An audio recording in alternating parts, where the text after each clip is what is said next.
This episode is sponsored by JDAQA Software Testing, your scalable solution for manual, automated, security, and performance testing. Check us out at jdaqa.com. And with that, let's get on with the show.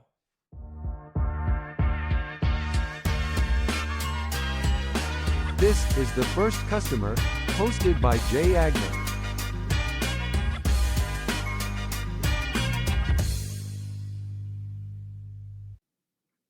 All right, everyone, welcome to the First Customer Podcast. My name is Jay Agner. Today, I am lucky enough to be joined by Jordan Saunders. He is the CEO and founder of NextLink Labs. Jordan, how are you, buddy? I'm awesome. How are you? I'm good. I'm better now I'm talking to you. You're in Pittsburgh, right? Is it hot over there? It's hot, not as hot as last week. It was pretty unbearable last week, but we're in the 80s now, which is better than the mid 90s.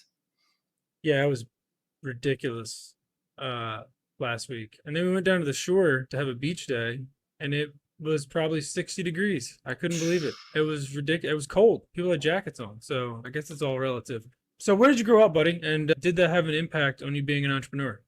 I grew up in Pittsburgh, Pennsylvania, which it might have a bit, maybe just because some of the technologies I wanted to work with and things I wanted to learn, there wasn't as much opportunity at the time in Pittsburgh to do those things, which kind of forced me to kind of find my own way and move forward there. And what was the first business you tried to start? Was it NextLink? It was NextLink, unless you're going to count like me trying to fix computers or like lemonade stands. And I mean, look, we all middle started school. somewhere, maybe it counts. Were you trying to fix it? Did you have like a hustle in high school or something? Is that what you're talking about? Yeah. So I built my first computer when I was probably 12 years old. And so I was like, oh, this is cool. I'm going to try to do this for other people. But it's tough to sell computers when you're 12. Yeah, especially probably to anybody other than other 12-year-olds. Yeah, I only knew like my family and my friends and their parents. Right. So, they were good without me. But Yeah, well, I mean, that works. So tell me about NextLink. Where did it come from? Like, where did the idea come from? Did you always want to start a business? Like, where did this thing grow out of? yeah, so I went to Penn State, graduated there doing IST, which is pretty much computer science. Always was programming since middle school. And so I started consulting right out of college and doing software consulting basically. So I worked for a few other companies and at some point just realized, hey, like I'm more of a self-starter. I'm probably a better boss than an employee. Some of my old bosses can probably attest to that. And yeah, so I just kind of started finding some side work during my full time and eventually got enough work to quit my full time job. And that was actually about 10 years ago this month. So, it's been a while and have just been kind of growing ever since. And so, what we do is we're a technology consultancy. And so we're focused on building custom software, helping to secure software applications and organizations, as well as building cloud infrastructure and helping companies operate in the cloud. A lot of people will say that they don't have time to spin up something else on the side. How did you find time to do that to the point where you could actually step away and start, do it full time? Yeah, I mean, honestly, when I started it, I was 24, 26. So I had a lot of time. I didn't need a lot of sleep. And I would say most of the time I pretty much woke up in the morning and went to work and then came home and worked on my own stuff and slept too little. And, so it's definitely a different ball game if you have a family or kids. But I think, now that I have both of those things, if I had to start all over again, I'm much better at managing my time. And I think now I'm also much better at finding the most impactful things for me to do in a given day to, have the best outcomes.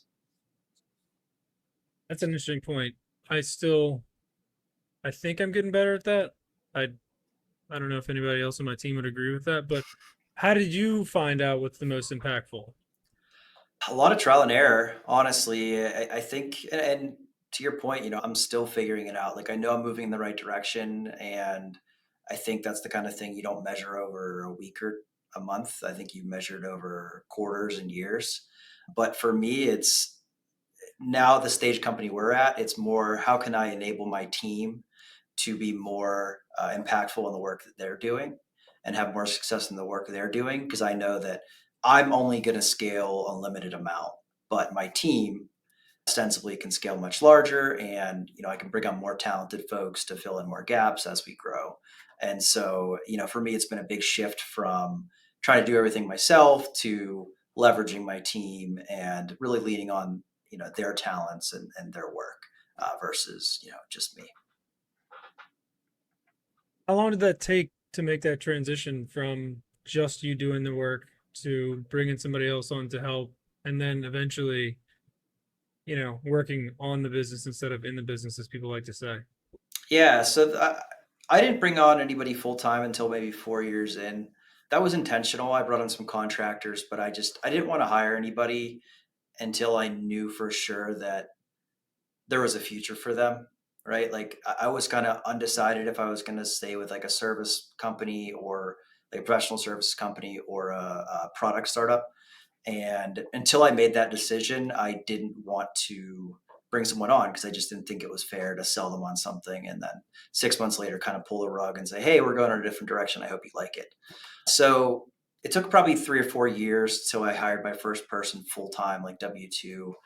And then I think from that point, it was probably another 3 or 4 until I really started working um, on the business more than in the business. And I'm still deeply involved in my business. The part that I've really gotten away from is the actual delivery of the projects that we work on. And I'm still here as a backstop for my team, but I'm not on all the weekly syncs with our clients and things like that. It used to fill most of my time.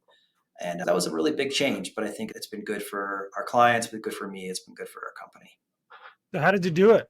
I mean, I think that's why there's a business coaching boom, or just an industry in general, is because, I mean, I would guess, I've never hired a business coach, but I would assume that 95% of them teach people how to like delegate, basically, right? So like, how did you do it? How did you get out from under having to be involved in every single project, every single day, and every meeting, and the stand-ups and all that? Because I know agency owner friends that do a couple million a year, and they're still stuck in the business all day, every day, and their meeting would their calendar would make my eyes bleed just, looking at it. So how'd you get out of it?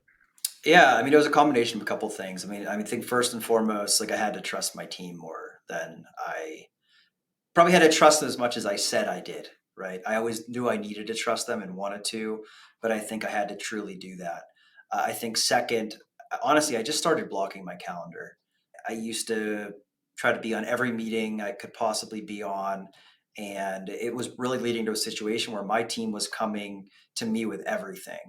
And a lot of those things were actually not relationship based, but they were issues that were coming up within my team where because they were going to me as like a proxy to get to the real answer. And it was causing some issues within my team. And it was kind of funny. I didn't really know what to expect when I blocked my calendar, but I hoped for the best. And kind of a little bit of time went on. And pretty much when I got back and talking to my team and our one-on-ones and asking how things were going, they were saying how much better they were communicating with each other and how Hmm. much more productive they were being, which was really something cool to see.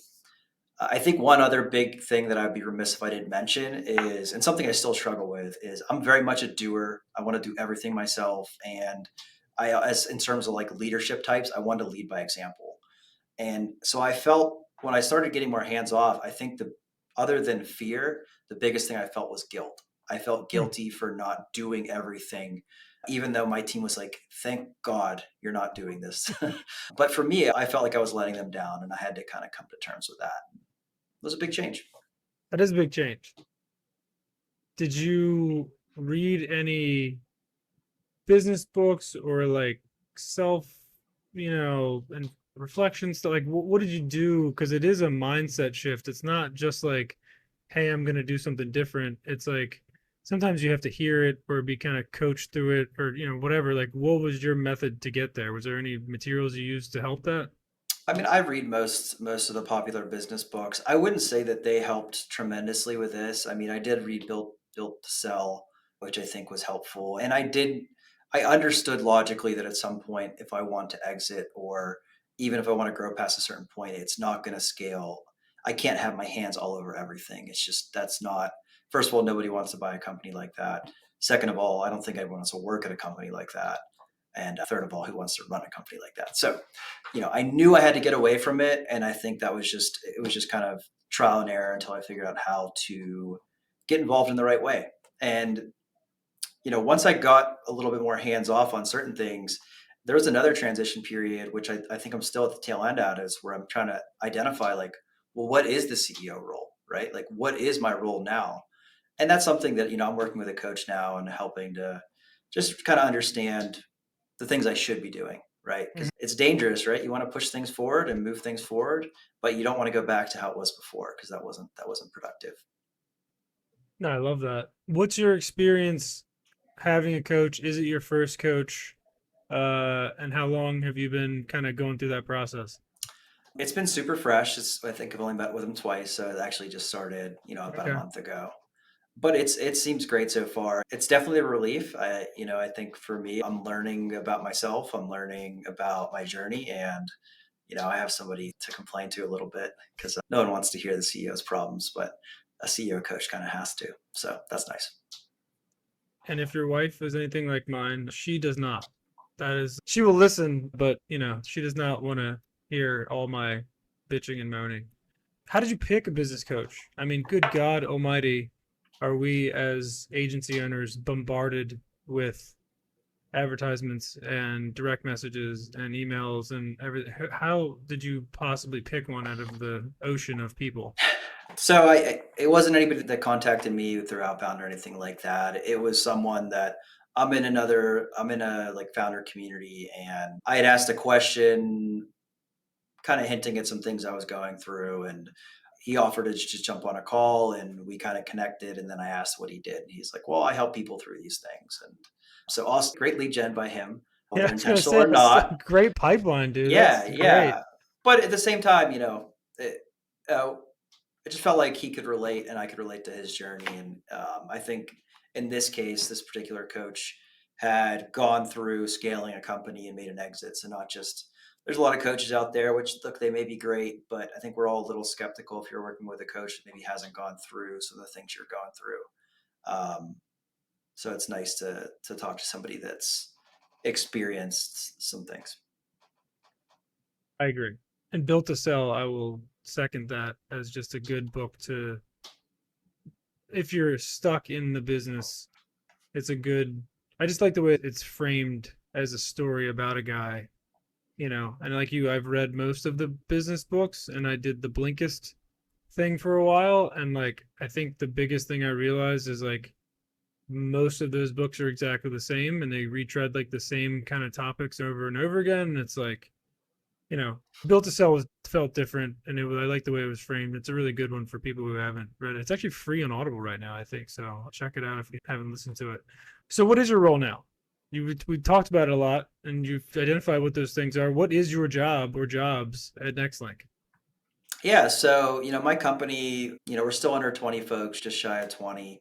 And I have practice leads, I have a professional services lead, I have someone that leads sales and marketing. So, increasingly my job is to set the vision, set the priorities. I'm often kind of bouncing between, the high priority things we have going on. So if our sales funnel is lagging, I'll kind of jump into that like CRO role and help out there.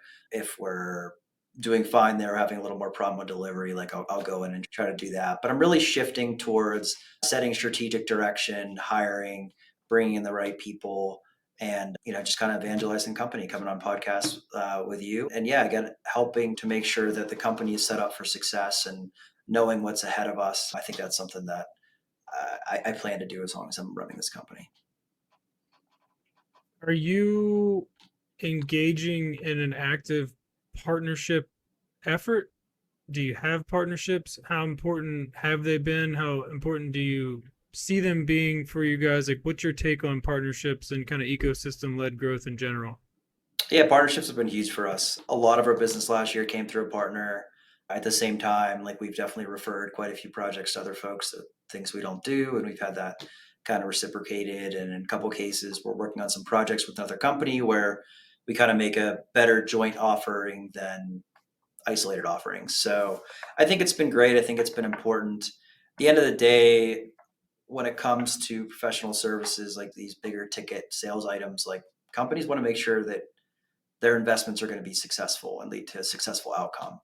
And so I think it's one from like our company's perspective, it's a lot easier to get in there with someone else because they already have the trust. We know we're going to deliver, but it's hard to differentiate yourselves knowing trying to differentiate saying, hey, like our differentiators are we're actually going to deliver on what we say we're going to do because everyone says that.